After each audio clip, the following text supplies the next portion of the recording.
Aujourd'hui, l'apparence est devenue une monnaie sociale que chacun cherche à faire fructifier. Les réseaux transforment la vie en vitrine où l'on expose des fragments choisis de soi. On ne montre plus ce que l'on est, mais ce que l'on veut que les autres croient. De plus, le travail manuel est déconsidéré, méprisé. La frime devient un langage, une façon de dire « j'existe » dans le vacarme numérique. Cette mise en scène permanente rassure, mais elle fatigue aussi, car maintenir une image demande plus d'énergie que vivre simplement. Peu à peu, l'être se dissout derrière le paraître, comme un visage derrière un masque. La comparaison constante engendre l'envie, l'angoisse et le sentiment d'insuffisance. Ce monde brillant cache souvent une grande fragilité collective. Peut-être que le vrai courage, aujourd'hui, consiste à accepter d'être ordinaire et sincère. Les philosophes n'auraient pas été surpris par ce règne du paraître. Ils l'ont vu venir de loin, comme on observe une tempête à l'horizon. Déjà Platon se méfiait des apparences. Dans l'allégorie de la caverne, les hommes confondent les ombres avec la réalité. Le paraître séduit parce qu'il est facile, lumineux, flatteur, tandis que l'être demande un effort, une conversion du regard. La frime moderne serait, pour lui, une caverne très bien éclairée. Aristote, plus terre-à-terre, aurait parlé de déséquilibre. La recherche excessive de reconnaissance trahit un défaut de juste milieu. Le désir d'être estimé est naturel, mais lorsqu'il devient obsession, il déforme le caractère et éloigne de la vie bonne fondée sur des vertus réelles plutôt que sur des images. Et Pascal, le diagnostic est presque clinique. Il voit dans le divertissement un moyen de fuir le vide intérieur. Se montrer, briller, être admiré sert à oublier notre fragilité et notre finitude. La vanité n'est pas une faute morale anodine, mais une stratégie de survie psychologique. Rousseau ajoute une couche décisive. Avec la société naît l'amour-propre, ce besoin de se comparer et d'être préféré. Dès lors, on ne vit plus pour être, mais pour être vu.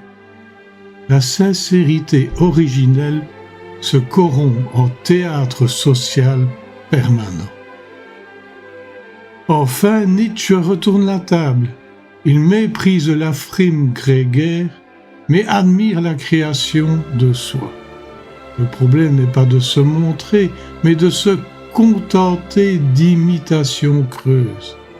Là où la plupart affichent, le philosophe demande « As-tu réellement créé ce que tu montres ?» Ainsi, de l'Antiquité à la modernité, le message est clair. Le règne du paraître n'est pas nouveau, mais il devient dangereux quand il remplace entièrement le souci de l'être. Et plus la société brille, plus la question philosophique devient urgente. Qui sommes-nous quand personne ne regarde ? L'Évangile renverse nos réflexes d'adultes fatigués par la maîtrise et le contrôle. Jésus ne glorifie pas l'enfance par nostalgie, mais par lucidité spirituelle. L'enfant n'a pas d'image à défendre, pas de personnage à maintenir. Il reçoit avant de produire, il fait confiance avant de comprendre. Devenir comme un enfant, ce n'est pas régresser, c'est consentir à dépendre.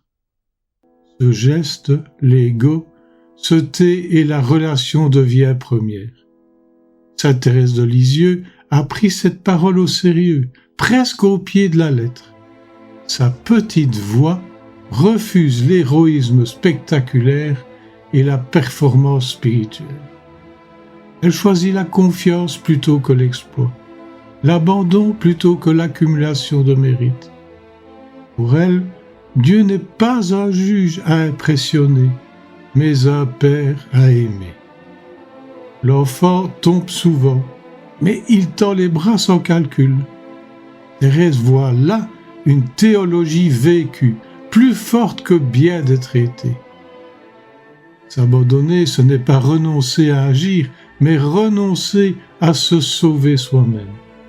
C'est accepter que la grâce précède l'effort et le dépasse.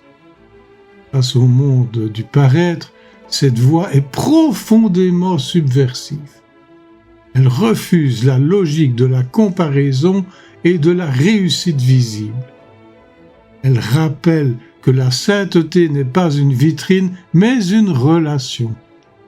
Redevenir enfant, c'est consentir à être aimé sans garantie. C'est croire que la faiblesse offerte vaut plus que la force affichée. Dans ce dépouillement, l'âme cesse de frimer et commence à vivre. Le mépris envers le travail manuel est une vieille maladie sociale, tenace et sournoise. On confond trop facilement intelligence et diplôme, savoir et discours abstraits. Celui qui travaille avec ses mains est souvent réduit à une caricature d'ignorance.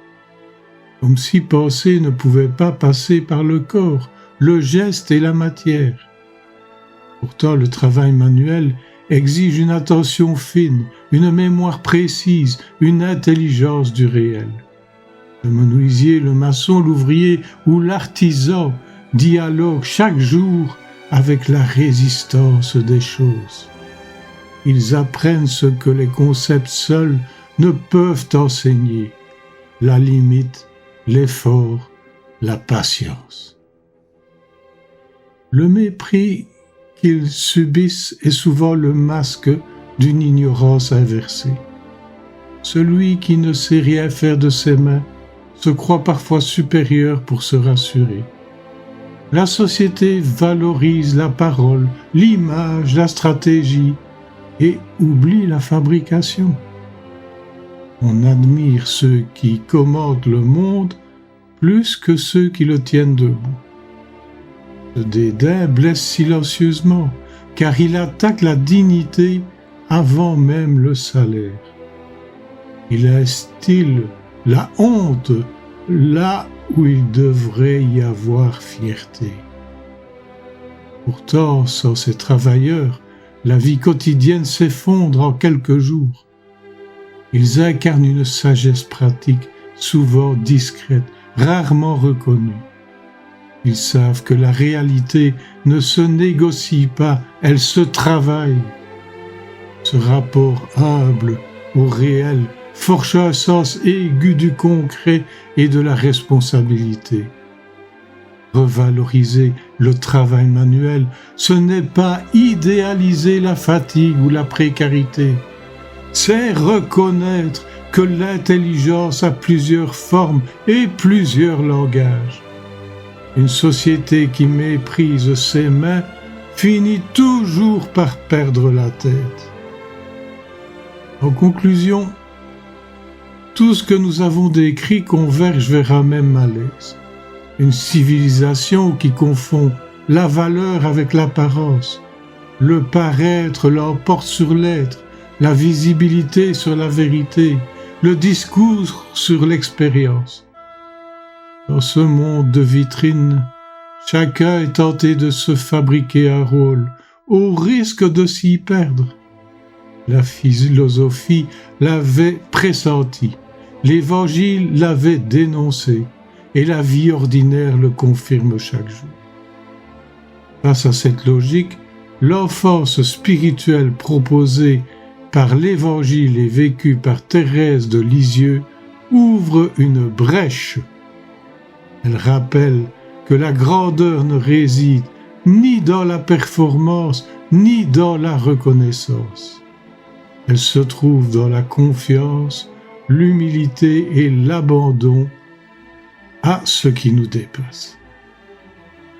Le mépris du travail manuel révèle le même aveuglement, celui qui oublie la dignité du réel concret. En rejetant les mains, on rejette la lenteur, l'effort et la dépendance au monde matériel.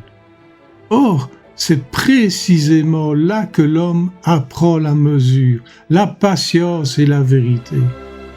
Une société qui ne respecte ni l'enfance intérieure, ni le travail humble se dessèche. Elle devient bruyante, arrogante et fragile à la fois. Réapprendre à être plutôt qu'à paraître est alors un acte de résistance. C'est choisir la profondeur contre la surface, la relation contre l'image. C'est accepter de ne pas briller pour exister pleinement. Dans ce retournement discret se joue peut-être l'essentiel. Car ce qui ne se montre pas toujours est souvent ce qui tient le monde debout.